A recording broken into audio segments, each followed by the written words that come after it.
बहुत साधुवाद डॉक्टर योगेश जी। जैसे अभी आपने बताया है हमसे आवाज कि बहुत आ रही है कुछ। हेलो, पंखे की है, कूलर की है, किसकी आवाज है? आवाज़ नहीं आ रही? नहीं, आवाज पीछे से थोड़ी ज्यादा आ रही है, शायद कूलर की है, पंखे की है, किस चीज की आवाज है, इस टाइप ये की खोल आवाज आ रही है। लेंगे। हाँ, हेलो, अब सही आ रही है आवाज़? हाँ जी। ओके।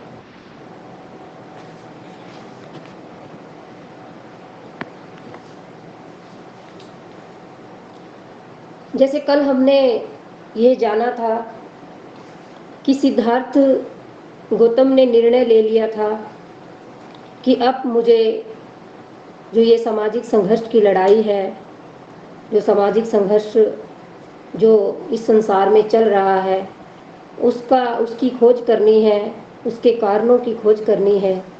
तो वो उस खोज में निकल पड़े थे और वो राजगृह से जब निकले तो फिर वह अन्य पंथों का परीक्षण करते हुए उनको मालूम चल गया था कि आलार कालम नाम के कोई आचार्य हैं जो ध्यान विधि में बहुत पारंगत है, जिनका बहुत नाम है।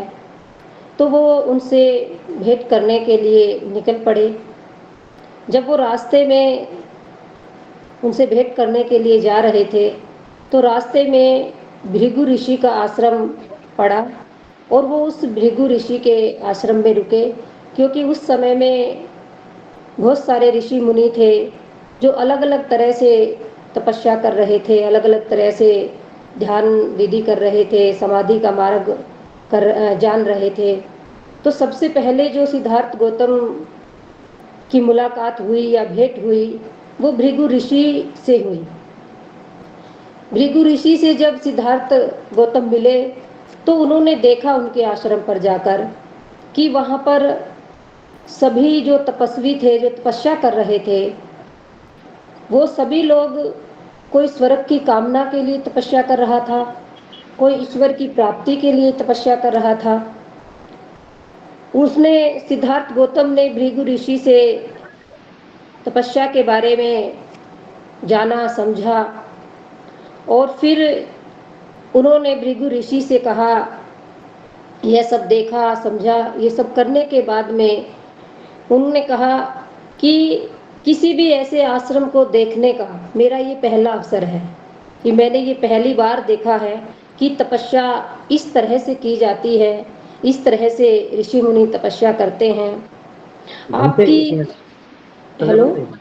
हाँ हाँ जी। जी। मैं इस तरह कुछ और भी चल रहा है क्या? कुछ ऐसा आवाज ना पूरी क्लियर और नहीं हो पा रही, इससे ऐसा लग रहा है कोई जैसे ऐसा कुछ चक्की थी या इससे ऐसे कोई मशीन चल रही हो नहीं, लगातार, क्या चल रहा है? अभी तो सब बंद कर दिया है, कुछ चल नहीं रहा है। आवाज़ सही नहीं आ रही है? ऐसे पंखे की जैसे कुछ टाइप की आवाज, कुछ ना कुछ ऐसा आ रहा है, कुछ क्या आ रहा है आसपास, और कुछ चल रहा है क्या? नहीं, और तो सब बंद कर दिया है, कुछ भी चल ही नहीं रहा है बिल्कुल भी। एक बस पास में फ़ोन लगा हुआ है चार्जिंग पे। चलो ठीक है, फिर चला चलिए बात करते आवाज़ साफ नहीं आ रही है, दूसरे फ़ोन से किया जाए। हैं।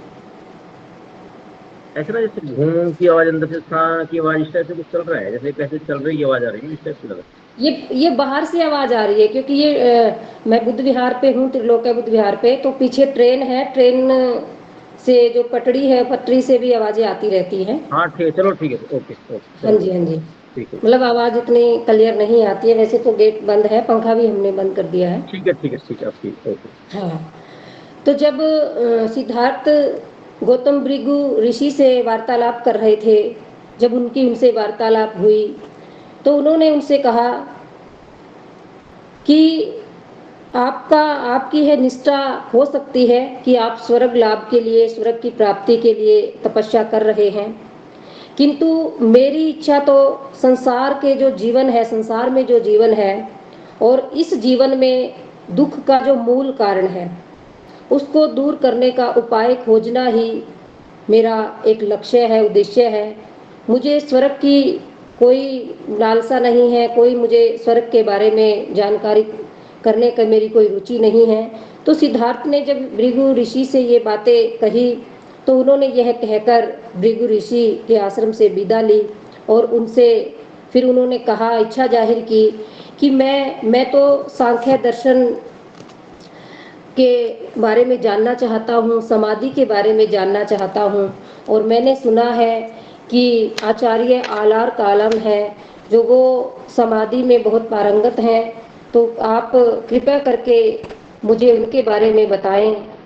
तो भृगु ऋषि जी ने उनको आलार कालम का पता बता दिया और कहा कि आप वैशाली की तरफ चले जाएं, वहीं पर आलार कालम जी का आश्रम है, वो वहीं पर अपने शिष्यों के साथ में रहते हैं। तो सिद्धार्थ गौतम का ये पहला पड़ाव यहाँ पर पूरा होता है। तो वो दूसरे पड़ाव की ओर जब निकलते हैं तो वो आलार कालम से मिलने के लिए चलते हैं। जब वो आलार कालम से मिलते हैं, वैशाली में चले जाते हैं, जाकर के जब वो वहाँ पर देखते हैं, वहाँ पर उन्होंने सांख्य दर्शन जो वो चाह रहे थे, क्योंकि आलार कालम उस समय के जाने माने आचार्य माने जाते थे और उन्होंने सांख्य दर्शन का उनको बहुत ज्ञान था, समाधि का भी बहुत ज्ञान था। तो सिद्धार्थ गौतम ने उनसे 7 चरण की ध्यान साधना सीखी। ध्यान साधना का अर्थ क्या है कि उन्होंने अपने चित्त को एकाग्र करने के लिए ध्यान की विधि, जो सबसे पहली की सीढ़ी जो होती है, जिसे हम आनापान सती के नाम से भी जानते हैं, कि आनापान सती का अभ्यास करना उन्होंने जाना कि कैसे सांस पर नियंत्रण किया जा सकता है, कैसे सांस को देखा जा सकता है, कैसे सांस आ रही है, सांस जा रही है, सांस को रोकना, सांस को खींचना। तो ये सारी जो विधियां हैं ध्यान की, ये सारी विधि उन्होंने ऋषि जो आचार्य आलार कालम थे उनसे जानी। ये सब जानने के बाद आलार कालम ने उनको बहुत अच्छे से ये सारी विधियां सिखाई। फिर उसके बाद में उन्होंने ये सिद्धार्थ गौतम ने बड़े अच्छे से अभ्यास करके इन विधियों को बहुत ही कम समय में सीख लिया, क्योंकि वो इन चीज़ों को सीखने के लिए बड़े ही उत्सुक थे। जब उनके सीखने के बाद आलार कालम से जब उन्होंने पूछा कि ये तो 7 चरण की ध्यान साधना मैंने कर ली है, आप इससे आगे मुझे कुछ और बताएं। तो जो आलार कालम थे उन्होंने कहा कि हे तरुण, मैं तो इतना ही जानता था, मैं तो यहीं तक की समाधि का मार्ग जानता था। आगे अगर आपको सीखना है तो एक और जो बड़े ऋषि हैं, जो बड़े आचार्य हैं, वो उदत रामपुत हैं। आप अगर उनसे जाकर मिलेंगे तो आपको आगे की जो चरण है, आगे की जो समाधि का मार्ग है, ध्यान का मार्ग है, उसके बारे में आपको जानकारी मिलेगी। तो फिर सिद्धार्थ गौतम वहाँ से भी विदा लेते हैं। वहाँ से विदा लेने के बाद में फिर वो उदत रामपुत के आश्रम पहुँचते हैं। उदत रामपुत का भी बहुत नाम था ध्यान के मामले में। तो फिर वो उदत रामपुत से 8वें चरण की ध्यान साधना सीखते हैं। वो सीखने के बाद में फिर उन्होंने उदत रामपुत से भी यही सवाल किया कि हे गुरुवर, इससे आगे अगर कुछ है तो कृपया बताएं। उदत रामपुत ने भी यही कहा कि हे सिद्धार्थ, मैं तो यहीं तक ध्यान का मार्ग जानता था, आगे मुझे अभी अभ्यास नहीं है। तो सिद्धार्थ वहाँ से भी विदा लेते हैं। फिर सिद्धार्थ ने सुन रखा था कि क्योंकि उनके मन में जो सीखने की प्रवृत्ति थी, सीखने की जो लालसा थी, वो एक लक्ष्य था कि मैं कैसे इस दुख के कारण को खोजूं। फिर उन्होंने जो सुन रखा था कि मगध में भी बहुत सारे ध्यान आचार्य हैं, ध्यान करने वाले हैं, तो वो मगध की ओर रवाना हुए। उन्होंने मगध में जाकर के ध्यान मार्ग के जो ध्यानाचार्य थे उनसे भेंट की, उनसे वो मिले।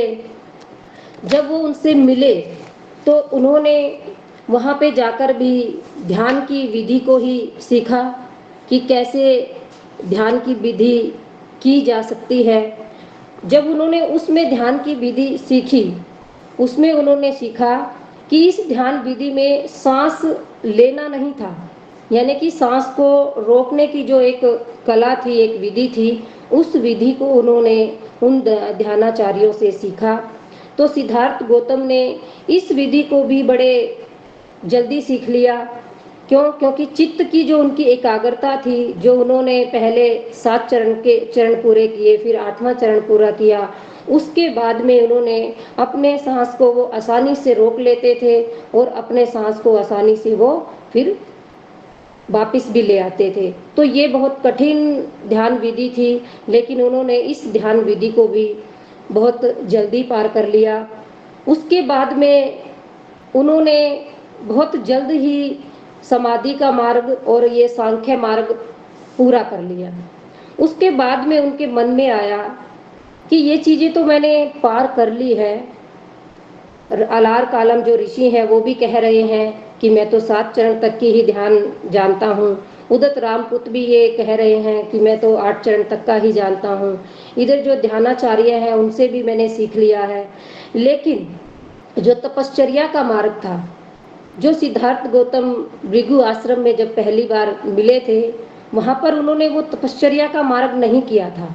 क्यों? क्योंकि उनको वो समझ में नहीं आया था कि तपस्या क्यों करनी चाहिए, क्योंकि शरीर को कष्ट क्यों देना चाहिए। तो उनके वो मन में ही रह गया। तो उन्होंने सोचा कि क्यों ना मैं अब अपने शरीर को भी कष्ट देकर देखूं, मैं स्वयं अनुभव करके देखूं कि कष्ट देने से क्या वाक्य में ही कुछ ना कुछ लाभ मिलता है या कुछ खोजा जा सकता है। तब उन्होंने जो ये अंतिम पड़ाव था उनका तपश्चर्या करने का, तपस्या करने का, वो इसको भी अनुभव करना चाहते थे और उन्होंने तपश्चर्या का मार्ग फिर अपना लिया। फिर उन्होंने जब तपश्चर्या का मार्ग अपनाया, उसमें आप ने पढ़ा होगा, आप बहुत सारे लोगों ने, कि जब उन्होंने तपश्चर्या का मार्ग अपनाने के लिए जब वो बोधगया पहुंचे, मगध से वो बोधगया पहुंचे, बोधगया में पहुंचकर उन्होंने सबसे पहले देखा कि मैं कहाँ पर बैठकर एकांत में ध्यान कर सकता हूँ। तो उन्होंने निरंजना नदी के तट पर एक राजश्री नेंगरी के आश्रम को देखा जो बिल्कुल शांत था, एकांत था, और उसमें उन्होंने अपनी कुटी बनाई और उसमें वो तपश्चर्या करने लग गए। जब वो वहाँ पर तपस्या कर रहे थे, तभी वहाँ उर्वेला में उनके जो 5 परिव्राजक थे, जो पहले उनसे राजगृह में मिल चुके थे, वो वहाँ पर पहुँचे और उन्होंने वहाँ पहुँचकर सिद्धार्थ से भेंट की और उन्होंने सिद्धार्थ से कहा कि हम भी काफ़ी लंबे समय से तपस्या कर रहे हैं, हमें अभी तक कुछ भी ऐसा दिखाई नहीं दिया है, नए प्रकाश की किरण दिखाई नहीं दी है। कृपया आप इस तपश्चर्या के मार्ग में हमारी भी सहायता करें और आप जहाँ पर हमारी कुटिया है, जहाँ पर हम तपस्या कर रहे हैं, आप वहीं पर हमारे साथ चलें। तो सिद्धार्थ ने उनका जो निवेदन है वो स्वीकार किया और सिद्धार्थ उनके साथ में, जहाँ पर वो पहाड़ों के बीच में गुफाओं में जब तपस्या कर रहे थे, तो सिद्धार्थ गौतम भी उनके साथ में वहीं चले गए। क्योंकि जो तपस्या थी, जो तपश्चर्या थी, वो बहुत कठोर थी, स्वयं अपने शरीर को पीड़ा देने वाली थी। तो जो सिद्धार्थ ने जब तपश्चर्या करना शुरू किया गुफा में, तो उसमें आप अगर बुद्ध उनके धम्म ग्रंथ में पढ़ेंगे तो उसमें बाबा साहब ने भी लिखा है, विनय पिटक में भी अगर आप पढ़ेंगे उसमें भी लिखा है, विभिन्न साहित्यकारों ने अपने अपने तरीके से उसमें लिखा है कि सिद्धार्थ गौतम ने किस तरह से अपने शरीर को कष्ट दिया, किस तरह से उन्होंने सबसे पहले जब वो तपस्या के लिए बैठे तो उन्होंने एक गुफा का चयन किया 2 पहाड़ों के बीच में, जहाँ पर बिल्कुल भी हवा का कोई वही नहीं था, हवा आने जाना ही नहीं था। तो उन्होंने गुफा में रह करके, जंगल में रह करके, एकांत में रह करके वहाँ पर उन्होंने तपस्या करना शुरू किया। और जो 5 परिव्राजक थे वो भी अलग अलग सबने गुफा बनाई, अलग अलग तपश्चर्या कर रहे थे। जो सिद्धार्थ गौतम थे उन्होंने सबसे पहले क्या किया कि वो सिर्फ 2 ही घरों से उन्होंने भिक्षा मांगना शुरू किया। भिक्षाटन करने जाते, भिक्षा लेकर आते, फिर अपना तपश्चर्या करने लग जाते। उसके बाद में उन्होंने फिर बिल्कुल कम खाना शुरू कर दिया, उन्होंने भिक्षाटन करना बंद कर दिया। उन्होंने जंगल में ही रहकर वहीं पे कंदमूल खाते, वहीं पे फल फूल खा लेते, तो वो ऐसा ही उन्होंने खाना शुरू किया। फिर ऐसा करते करते बिल्कुल वो चावल के एक दाने पर आ गए, वो चावल का एक दाने पर ही तपस्या करने लग गए। और उन्होंने कभी कभी तो वो जंगलों में जो जड़ें होती थी, फल होते थे, वही खा लेते थे। और अपने जो सिर के उनके बाल थे इतने ज़्यादा बढ़ गए थे, दाढ़ी उनकी इतनी ज़्यादा बढ़ गई थी, वो नोच नोच कर उनको उखाड़ते थे, क्योंकि वो अपनी जगह से हिलते नहीं थे। वह हमेशा सीधा और पालथी मारकर बैठे रहते और पालथी मारे मारे ही आगे सरकते थे। तो इसीलिए उन्होंने उठना भी बंद कर दिया था। इतना ज़्यादा उन्होंने अपने शरीर को कष्ट दिया, बहुत ज़्यादा वो उस तपस्या को करने में लीन हो गए। उन्हें ये भी नहीं पता चलता था कि कब बारिश उनके शरीर पर पड़ी है। और बारिश के बाद में जब बहुत ज़्यादा गर्मी होती थी, हुमस होती थी, तो वो गुफा में चले जाते, और जब बरसात होती तो वो बाहर आ जाते। तो इस तरह से उनका जो तपस्या करने का, शरीर को कष्ट देने का जो उनका ये कारण था कि ये उन्होंने तपश्चर्या को पूरा अनुभव किया, जिसे हम कहते हैं कि अनुभव कैसे किया जाता है। तो उन्होंने इस तपस्या का बहुत अनुभव किया, बहुत नज़दीकी से अनुभव किया। जब कभी वो इतने तपस्या करके वो इतने कमज़ोर हो गए थे, जैसे शमशान भूमि में चले जाते, मुर्दों की जली हुई हड्डियों का तकिया बनाकर उसी पे लेटते, तो उनका भय, उनके मन से भय भी निकल गया था। और जब वह अपने पेट को स्पर्श करते तो उनके हाथ में उनकी पीठ आती थी, क्योंकि आपने देखा भी है बुद्ध सिद्धार्थ का जो कंकाल वो है, बिल्कुल संबोधि से पहले का जो उनकी एक तस्वीर हम देखते हैं डुंगेश्वर पर्वत, जब हम बोधगया में जाते हैं, वहाँ पर आज भी वो तस्वीर दिखाई देती है कि इतने ज़्यादा वो कमज़ोर हो गए थे, दुर्लभ हो गए थे कि अगर वो पेट को पकड़ते तो पीठ हाथ में आती, और पीठ को अगर पीछे हाथ लगाते तो उनका पेट हाथ में आ जाता था। तो उनकी पीठ और पेट दोनों एक हो गए थे, वो चलने फिरने में भी असमर्थ हो गए थे, इतने ज़्यादा वो कमज़ोर हो गए थे। फिर उनको एहसास हुआ कि मैंने इतनी मैं तपस्या कर रहा हूँ, इतना शरीर को कष्ट दे रहा हूँ, इतनी कठोर तपस्या के बाद अगर मेरा शरीर ही नहीं रहेगा तो मुझे ज्ञान कैसे मिलेगा। अचानक उन्हें ये अनुभव हुआ तपस्या करते करते कि अगर मेरे शरीर से प्राण ही निकल गए तो मैं ज्ञान कैसे अर्जित कर पाऊंगा, कैसे मैं खोज कर पाऊंगा। तो उनका जब ये अनुभव उनको मिला तो उन्होंने ये निर्णय लिया कि अब मैं इस तपश्चर्या के मार्ग को त्याग दूंगा। और तपश्चर्या के मार्ग को त्यागने के लिए उन्होंने वो गुफा से निकल करके, पहाड़ों से निकल करके निरंजना नदी के पास में जो उर्वेला नाम का जो गांव है वहाँ पर ही आ गए, और वहाँ पर एक बरगद के पेड़ के नीचे आकर बैठ गए। जैसे ही वो बरगद के पेड़ के नीचे आकर बैठे तो वहाँ पर उसी बरगद के को, उस समय में क्या था, लोग जो प्रकृति थी, पेड़ पौधे थे, उनकी पूजा करते थे, यानी कि पेड़ पौधों की पूजा करते थे, उन्हीं को वो देवता मानते थे, सोचते थे कि इनमें देवताओं का वास है, तो इसीलिए वो उनकी पूजा करते थे, उनको उनसे मन्नतें मांगते थे।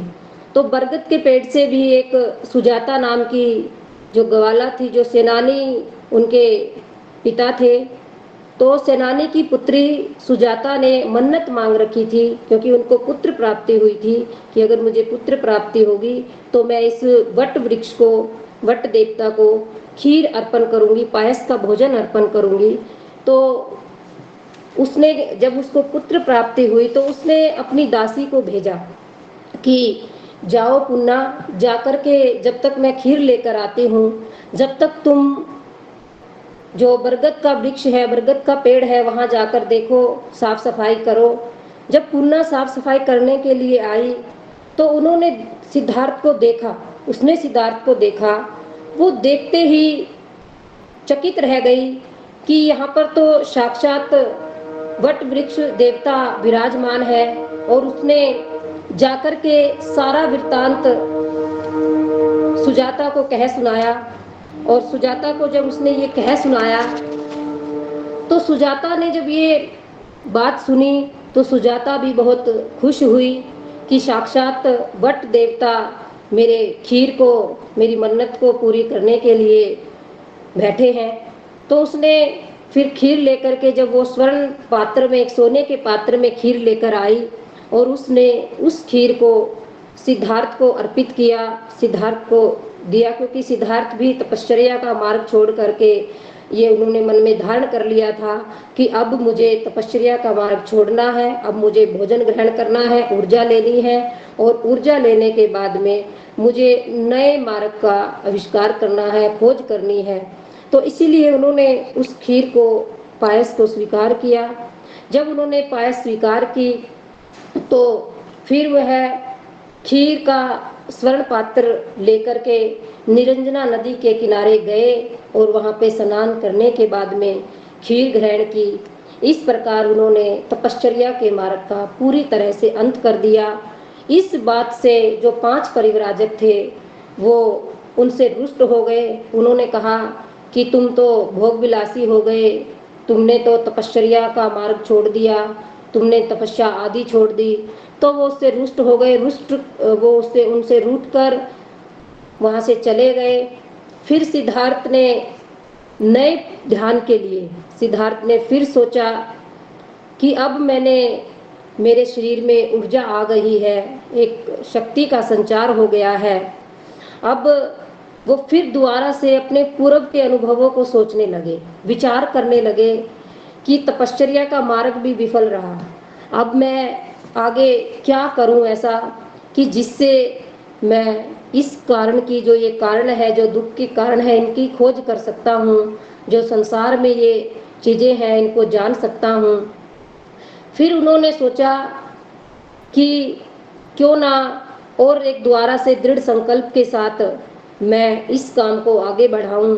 फिर वह उर्वेला को छोड़कर द्वारा से बोधगया पहुँचे और बोधगया पहुँच कर के उन्होंने फिर पीपल के नीचे ध्यान लगाने का विचार किया, सोचने का विचार किया, चिंतन मनन करने का विचार किया।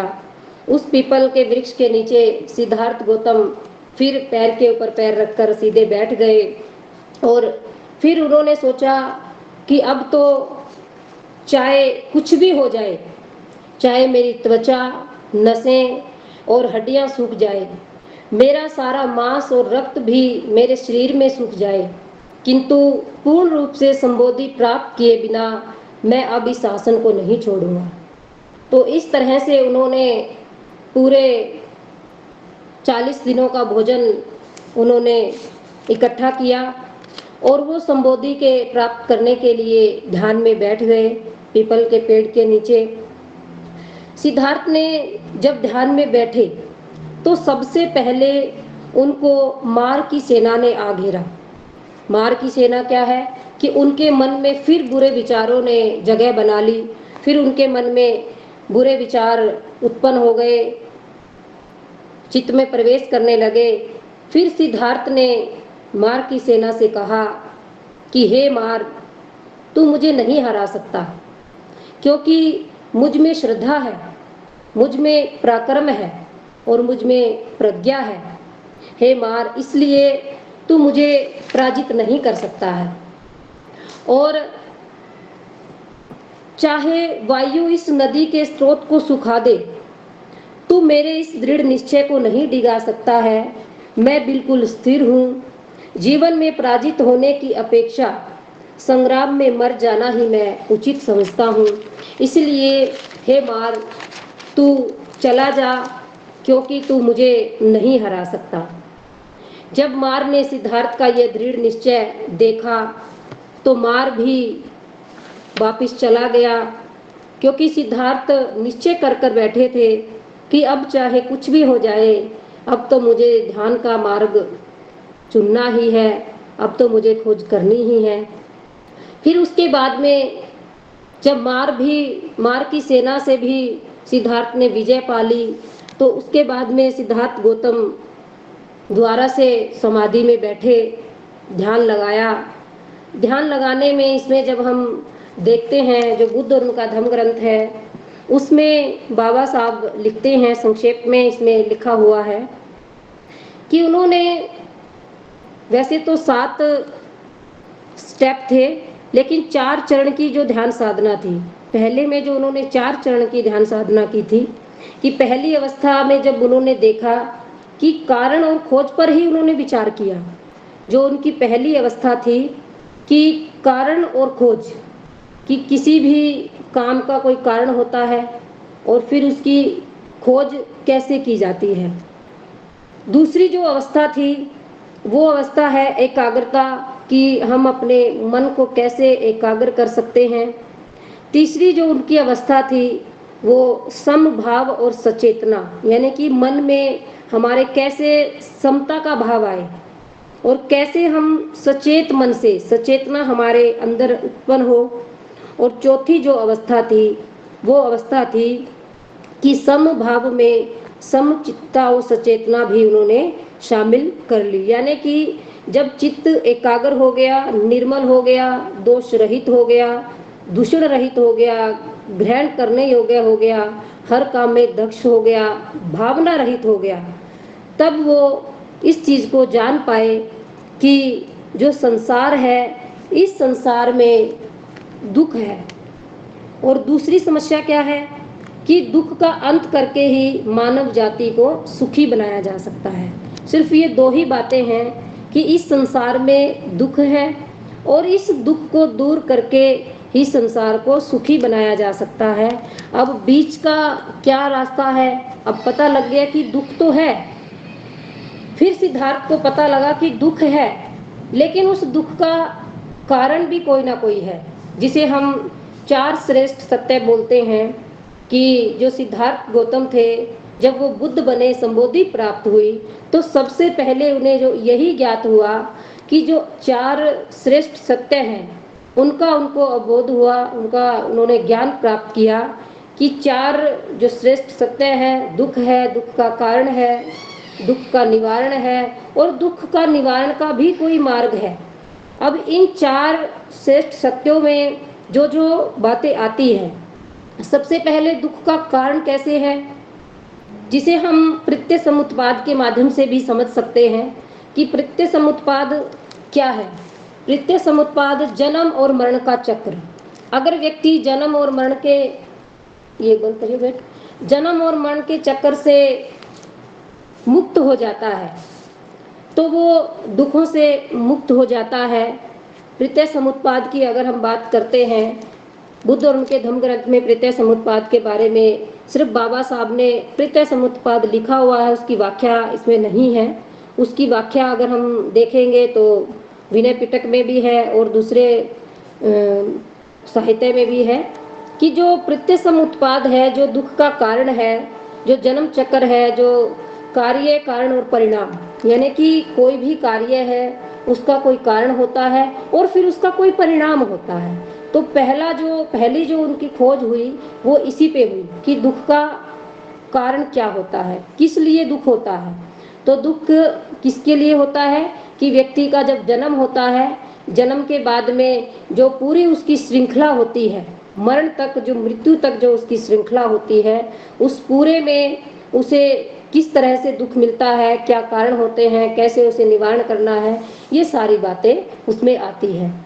फिर दूसरा है कि दुख का निवारण कैसे हो। अब हमने दुख का कारण भी जान लिया कि दुख का कारण कार्य, कारण और परिणाम से है, प्रत्यय समुत्पाद इसमें हमें समझना होगा। दूसरा है फिर दुख का निवारण कैसे हो। दुख के निवारण के लिए इसमें बुद्ध ने खोजा कि अगर व्यक्ति निब्बान को समझ ले, परम सुख को समझ लेता है, जीते जी निब्बान को पा लेता है, तो वो अपने दुख के निवारण को ढूंढ सकता है। यानी कि राग, द्वेष, मोह, लोभ, क्रोध, ईर्ष्या, तृष्णा, इन सब से अगर वो मुक्ति पा लेगा तो वो निब्बान पा सकता है, परम सुख पा सकता है और वो अपने दुख का निवारण कर सकता है। उसके बाद में दुख के निवारण का मार्ग क्या है।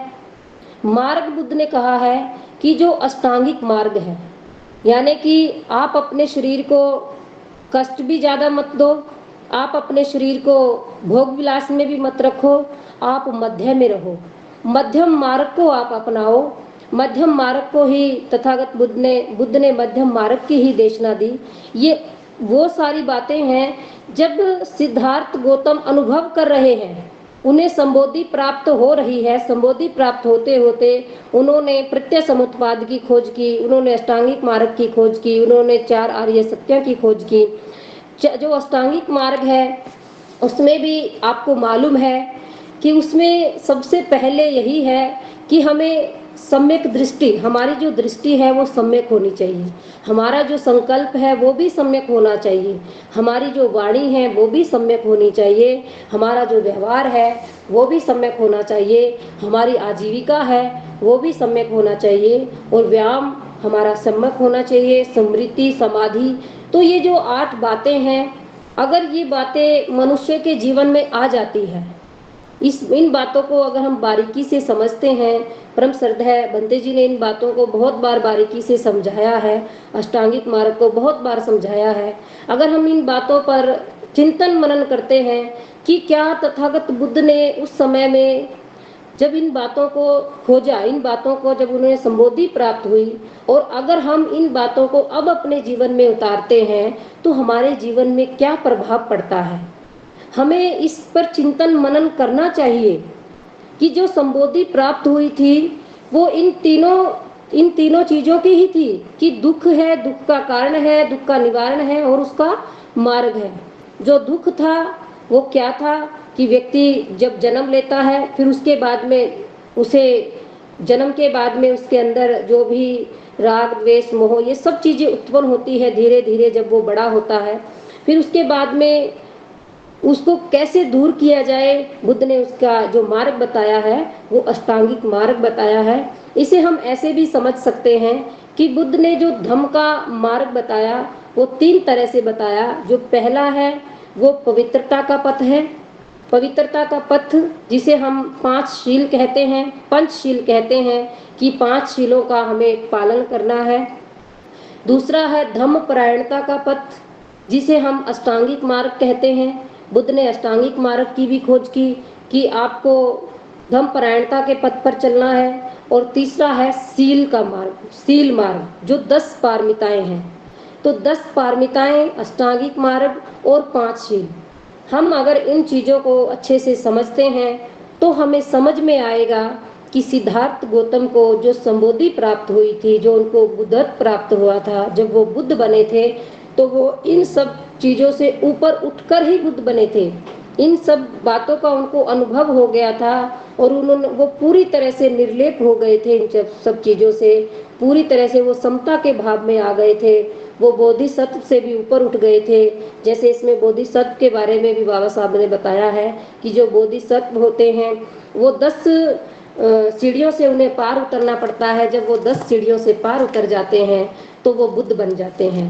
तो बुद्ध ने पहले उन 10 सीढ़ियों को पार किया, फिर उसके बाद में उन्होंने पंचशील का अनुभव किया, अष्टांगिक मार्ग का अनुभव किया, 10 पारमिताओं का अनुभव किया, प्रत्यक्ष समुत्पाद का अनुभव किया, निर्वाण क्या होता है इसका अनुभव किया।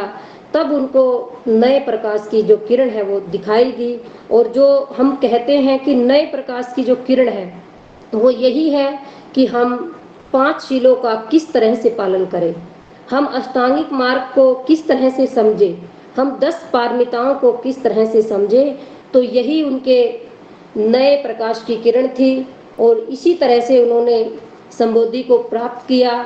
जब हम विनय पिटक में पढ़ते हैं तो उसमें बोध गया के बारे में पूरा वर्णन है। आप सब लोग जाते भी हैं जब बोध गया तो वहाँ पर देखते भी हैं कि वहाँ पे पूरे का पूरा जो बोध गया का जो विहार है उसमें वही बोधि वृक्ष है जहाँ पर सिद्धार्थ को संबोधि प्राप्त हुई थी। उसके बाद में वहाँ पर जो उन्होंने स्टेप बाय स्टेप जब संबोधि के बाद में वो 7 दिन तक एक ही टक उस बोधि वृक्ष को देखते रहे थे। फिर उसके बाद में मुस्लिम नाम का एक नागराज था, वो कोई नागराज मतलब नाग नहीं था, सांप नहीं था, वो एक व्यक्ति ही था जो मुस्लिम नाम का, जिसे हम राजा कह सकते हैं, राजा था। उन्होंने भी जब बुद्ध सिद्धार्थ ध्यान में बैठे थे तो उन्होंने उनकी रक्षा की थी। बरसात आ गई थी, आंधी आ गई थी, तो उससे सिद्धार्थ बिल्कुल भी उन्होंने भय नहीं खाया, वो वहाँ से हटे नहीं। तो इसीलिए मुस्लिम राजा ने उनकी रक्षा की थी। उसके बाद में राजा ऐतन की भी घटना उसमें आती है, ब्रह्मायचन की भी उसमें घटना आती है कि दो यात्री थे जो रास्ते में जा रहे थे, उन्होंने बुद्ध को, जब वो संबोधि प्राप्त हो चुकी थी, फिर उन्होंने बुद्ध को खाने के लिए दिया। वो खाने के लिए वो गुड़ और चने भात लेकर आए थे, तो उन्होंने वो बुद्ध को भेंट दी थी। तो वहाँ पर बोधगया में जब हम जाते हैं, उसका भी वहाँ पर स्थान बनाया हुआ है। जब हम बोधगया जाकर देखते हैं तो वहाँ पर वो सारे 7 जो स्टेप हैं वो सारे दिखाई देते हैं, सारे बताए देते हैं। आज भी वो वहाँ पर ऐसे कैसे दिखाए हैं कि सिद्धार्थ बुद्ध, जब सिद्धार्थ को संबोधि प्राप्त हो गई, जब वो बुद्ध बन गए, उसके बाद में वो वहाँ पर रुके, 40 दिन तक वो वहाँ पर रुके। वहाँ रुकने के बाद में उन्होंने फिर अनुभव किया कि जो ये धम्म का मार्ग है, जो ये नया प्रकाश है, जो मैंने इसको खोजा है, इसका अब मैं कैसे प्रयोग करूं, कैसे मैं लोगों को बताऊं, किस तरह से लोग इस नए मार्ग को समझ पाएंगे, नए प्रकाश के मार्ग को समझ पाएंगे। इसके लिए उन्होंने फिर, जब वो बोधगया में ही रुके हुए थे, बोधगया में रुके हुए उन्होंने बहुत सारे जो उनके समकालीन थे, जब हम पढ़ते हैं ऋषि मुनि थे और थे, वो सब लोगों की अलग अलग धारणाएं थी। लेकिन उन धारणाओं से अलग जो सिद्धार्थ गौतम ने जो खोज की और फिर वो बुद्धत्व को प्राप्त हुए, तो उसके बाद में उनके मन में आया कि जो मैंने इस धम्म को खोजा है, मैंने इस ज्ञान को खोजा है, कि वो बिल्कुल नया सिद्धांत है, वो नया सिद्धांत मानते थे उसको। और उसके बाद में कि यह जो बिल्कुल असामान्य लोग हैं, सामान्य लोग हैं, वो तो बिल्कुल ही इसको समझ नहीं सकते, लेकिन जो बुद्धिमान है, ये बुद्धिमानों तक के लिए अति सूक्ष्म है। क्योंकि बात ही ऐसी है, अभी भी अगर हम बात करते हैं कि बुद्ध को क्या ज्ञान प्राप्त हुआ, सिद्धार्थ को क्या ज्ञान प्राप्त हुआ, क्या ज्ञान प्राप्त होने के बाद में वो बुद्ध बने, तो इसीलिए अगर हम इसके तह तक पहुंचते हैं तो उनको सिर्फ यही था कि जो हमारा मन है, हम अपने मन पर कैसे हम अपने मन को एकाग्र कर सकते हैं, पहली तो यही बात है। और दूसरा, हम अपने मन को निर्मल कैसे कर सकते हैं, हम अपने मन में से सारे राग द्वेष मोह, जो मार की सेना है, जो बार बार हमारे ऊपर हावी होती है। जैसे अगर हम सामान्य लोगों की बात करते हैं, छोटी छोटी बात पे एग्रेसिव हो जाते हैं, छोटी छोटी बात पे क्रोध आ जाता है, बहुत सारी चीज़ें होती हैं जो परिस्थिति के अनुसार सामान्य लोगों में होती है। लेकिन सिद्धार्थ ने इन सब पे विजय पा ली थी, क्योंकि हम उनके जन्म से लेकर उनका पूरा वो पढ़ते आ रहे हैं कि वो बचपन से ही उनका जो स्वभाव था वो करुणामयी था। एक दिन में नहीं हुआ है ये सब, बचपन से लेकर ही जो उनका स्वभाव था वो ऐसा था कि वो कभी भी उनके मन में किसी के प्रति भी द्वेष की भावना, ईर्ष्या की भावना, तृष्णा की भावना नहीं थी। और इसीलिए आगे चल कर के उनको जब संबोधि प्राप्त हुई, जब उनको संबोधि का ज्ञान प्राप्त हुआ, तो उन्होंने इस चीज को आसानी से समझ लिया कि जब तक हमारे मन के अंदर ये सारी चीजें रहेंगी, तब तक हम अपने मन को निर्मल नहीं कर सकते। और अगर हमारा मन निर्मल नहीं होगा, तब तक हम निब्बान को नहीं पा सकते। और अगर हम निब्बान को नहीं पा सकते हैं, तो हम जन्म और मरण का जो ये भय है, जो हर व्यक्ति को रहता है कि मैं मरने के बाद में मेरा क्या होगा, ईश्वर की प्राप्ति की बात है, आत्मा परमात्मा की बात है, तो हर समय व्यक्ति इनमें उलझा रहेगा। क्यों? क्योंकि व्यक्ति अपने मन को नहीं देख रहा है, बस इन्हीं चीजों को देख रहा है। उसके मन के अंदर भय उत्पन्न है, भय का निकल जाना ही निब्बान को पा लेना है, परम सुख को पा लेना है, कि हर समय हम परम सुख की अनुभूति करते रहें। तो उसके बाद में अगर हम परम सुख को पालेंगे तो हम अष्टांगिक मार्ग को समझ जाएंगे। और अष्टांगिक मार्ग को जब हम समझ जाएंगे तो हमें पता चल जाएगा कि जो बुद्ध का ज्ञान है, जो बुद्ध की संबोधि है, वो यही है कि हमें अष्टांगिक मार्ग का 10 पारमिताओं का, इसका इन सब का अच्छे से अध्ययन करना है और इनके ऊपर अच्छे से चिंतन मनन करना है। मैंने आपको संक्षेप में ये सारी बातें बताई हैं, क्योंकि 1 घंटे में पूरा ये सारी बातें नहीं बता सकते हैं। अगर आपको पूरी बातें समझनी है, जाननी है, तो आप बुद्ध और उनका जो धम्म ग्रंथ है, बाबा साहब द्वारा लिखित है, वो कल भी मैंने आपको बताया था कि आप 45 पेज से लेकर के 69 पेज तक पढ़ें, उसमें आपको अच्छे से सारी चीज़ें समझ में आएंगी। और आज भी आप बुद्ध और उनका जो धम्म ग्रंथ है, 70 नंबर पेज से लेकर के 81 नंबर पेज तक अगर आप पढ़ेंगे, तो उसमें सारी ये बातें उसमें आपको लिखी हुई मिलेंगी कि कैसे कैसे वो एक पड़ाव से दूसरे पड़ाव में पहुँचे, एक सीढ़ी पार करके दूसरी सीढ़ी पर वो चढ़ते गए। तो इस वजह से उन्होंने वहाँ तक आते आते ज्ञान की सीमा को पार किया और ज्ञान हासिल किया, संबोधि प्राप्त की। अगर ज़्यादा आपको, क्योंकि बाबा साहब ने बुद्ध और उनके धम्म ग्रंथ में ये संक्षेप में ही लिखा हुआ है, मैंने पहले भी आपको बताया है। अगर हमें ज़्यादा डिटेल में जानना है तो 2 पुस्तकें हैं। एक तो जहाँ जहाँ चरण पड़े गौतम के, ये भी बहुत अच्छी पुस्तक है। इसमें भी जब आप पढ़ेंगे तो तिक न्यात हंग भिक्खू है वियतनाम के, उन्होंने भी बहुत सारी चीज़ें हैं। जैसे मैंने बताया अभी 7 चरण की जो ध्यान साधना थी, 8 चरण की ध्यान साधना थी, तो उसमें उन्होंने बताया हुआ है कि कैसे कैसे वो ध्यान उन्होंने किया। फिर उसके बाद में आगे उनकी चर्चा कैसे हुई, अलाल कालम से कैसे हुई, उदित रामपुत से कैसे हुई, तो कैसे उन्होंने, जो यहाँ पर भी मैंने बताया कि 7 चरणों में उन्होंने 7 सप्ताह में उन्होंने ध्यान लगाया, संबोधि प्राप्त की, तो वो भी उसमें विस्तार से लिखा हुआ है। तो अगर आप उसको पढ़ेंगे तो उसमें आपको अच्छे से और ज़्यादा समझ में आएगा।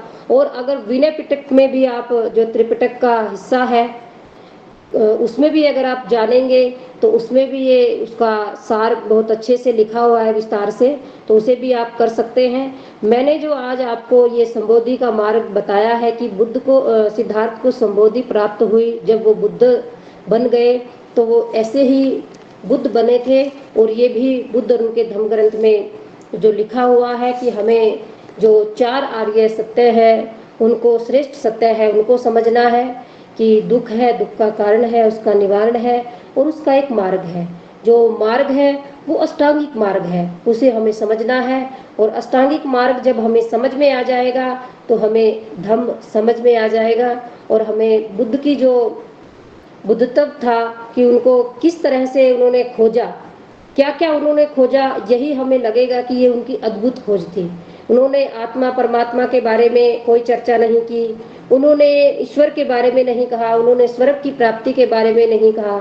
बस उन्होंने यही कहा कि इस धरती पर, इस संसार में जो भी प्राणी है, जो भी मनुष्य है, जो भी जीव है, वो कैसे रहे, किस तरह से जीवन यापन करे, किस तरह से वो अपने जीवन को जिए, अनर्थ की बातें ना करके, व्यर्थ की बातें ना करके वो कैसे अपने मन को अच्छा बना सकते हैं और कैसे अपने जीवन को जी सकते हैं। तो ये संबोधि का मार्ग था। और जब संबोधि का मार्ग उन्हें मिल गया, अभी मैंने बताया था, उसके बाद में भी उनके मन में बस यही आया कि मुझे लोगों को ये बात बतानी चाहिए या नहीं। क्यों? क्योंकि वो मार्ग ही ऐसा था। फिर उसके बाद में जब हम सहमपति की बात करते हैं कि एक ब्रह्म नाम का सहमपति आया और उनको पता चल गया, क्योंकि जब बुद्धत्व प्राप्त हुआ तो लोगों को पता चल ही जाता है। जब उन्होंने 6 साल की कड़ी तपस्या करके, कड़ा परिश्रम करके जब उनको बुद्धत्व की प्राप्ति हुई, तो सब जगह, क्योंकि ऋषि मुनि, जैसे मैंने पहले भी बताया था कि ऋषि मुनियों की वो जगह थी, हर जगह पर वहाँ पर उस समय में बहुत सारे परिव्राजक थे, जो अलग अलग तरीके से ज्ञान की खोज में निकले हुए थे। कोई स्वर्ग प्राप्ति में निकला हुआ था, कोई आत्मा की, परमात्मा की खोज में था, कोई ईश्वर की खोज में था, कोई कैसे था। तो हर तरह से कोई ना कोई खोज करने के लिए निकला हुआ था। लेकिन जब सिद्धार्थ को की खोज पूरी हुई, जब वो बुद्ध बन गए, तो कुछ ऐसे भी थे लोग जो पूरे पहुँचे हुए थे, तो जो ब्रह्म संपत्ति की जब हम बात करते हैं, जब उनको ये मालूम हुआ कि किसी को बुद्धत्व प्राप्त हुआ है, तो वो बुद्ध से मिलने के लिए आए और उन्होंने बुद्ध से आग्रह किया कि अब आप सिद्धार्थ गौतम नहीं है। उन्होंने आभास करवाया कि अब आप सिद्धार्थ गौतम नहीं है, अब आप बुद्ध बन चुके हैं, और जो आपने ज्ञान का मार्ग खोजा है, जो आपने धम्म का मार्ग खोजा है, उसे दूसरों को बताएं, उसे दूसरों का भी कल्याण करें। संपत्ति की घोषणा हम बहुत बार पढ़ चुके हैं। संपत्ति की घोषणा, जैसे जब संपत्ति डिटेल में सिद्धार्थ डिटेल में बुद्ध को बताते हैं कि अब आप सम्यक संबुद्ध है, अब आप सिद्धार्थ नहीं है, तो ये सारी बातें जो घोषणा वो थे ब्रह्म संपत्ति थे, उन्होंने बुद्ध से कही, और फिर उन्होंने बुद्ध को तैयार किया कि आप अब लोगों के कल्याण के लिए जो आपने ये मार्ग खोजा है, इस मार्ग को लोगों के कल्याण के लिए लगाएं। और यही हम भी ये सोचते हैं, जानते हैं कि जो बुद्ध ने जो खोजा, जो धम्म का मार्ग खोजा, जो सत्य का मार्ग खोजा, उस खोज को हम अपने ऊपर कितना इम्प्लीमेंट करते हैं। अभी जैसे बुद्ध पूर्णिमा सब लोग मनाएंगे, सब लोग तैयारियां कर रहे हैं, अच्छे से तैयारियां कर रहे हैं, लेकिन अगर हम बुद्ध पूर्णिमा को इस तरीके से मनाएं कि बुद्ध ने जो ज्ञान मिला बुद्ध को, जब वो बुद्धत्व को प्राप्त हुए, जब उनको ज्ञान की खोज हुई, तो उस ज्ञान को हम कैसे अपने जीवन में उतार सकते हैं। हमें उस ज्ञान को अपने जीवन में उतारना है, और जब हम उस ज्ञान को अपने जीवन में उतारेंगे तो ही हमें ये अनुभूति होगी कि सिद्धार्थ को क्या ज्ञान प्राप्त हुआ था, और सिद्धार्थ को जब संबोधि प्राप्त हुई तो वो बुद्ध बने। और हम भी, अगर हम बुद्ध सोचते हैं कि हम भी बुद्ध बन सकते हैं, लेकिन बुद्ध कैसे बना जाएगा? बुद्ध तब ही बना जाएगा जब हम उन सीढ़ियों को पार करेंगे। जब सीढ़ियों को आप पार करेंगे तो ही आप इस तह तक पहुंच सकते हैं कि संबोधि का जो मार्ग है वो कितना कठिन मार्ग है, कितनी कठिनाइयों से सिद्धार्थ ने इस संबोधि के मार्ग को पाया और संबोधि प्राप्त की। तो मैंने प्रयास किया कि मैं आपको संबोधि के बारे में बता सकूं, क्योंकि समय हो चुका है। समय का ध्यान रखते हुए ही मैंने पूरी तरह से इस चीज़ को समझाने का प्रयास किया है, और मुझे उम्मीद है कि आप लोगों को समझ में भी आया होगा। तो मैंने आपको जो समझाया है, आप उसको अपने आचरण में उतारने का प्रयास कीजिए, और जो सिद्धार्थ को ज्ञान प्राप्त हुआ उस ज्ञान को भी जानने का प्रयास कीजिए, और अध्ययन के माध्यम से भी जानने का प्रयास कीजिए। तो आप लोगों ने मेरी बातों को बड़े ध्यान से सुना। आप सब लोगों का मंगल हो। भवतु सब मंगलम, भवतु सब मंगलम, भवतु सब मंगलम।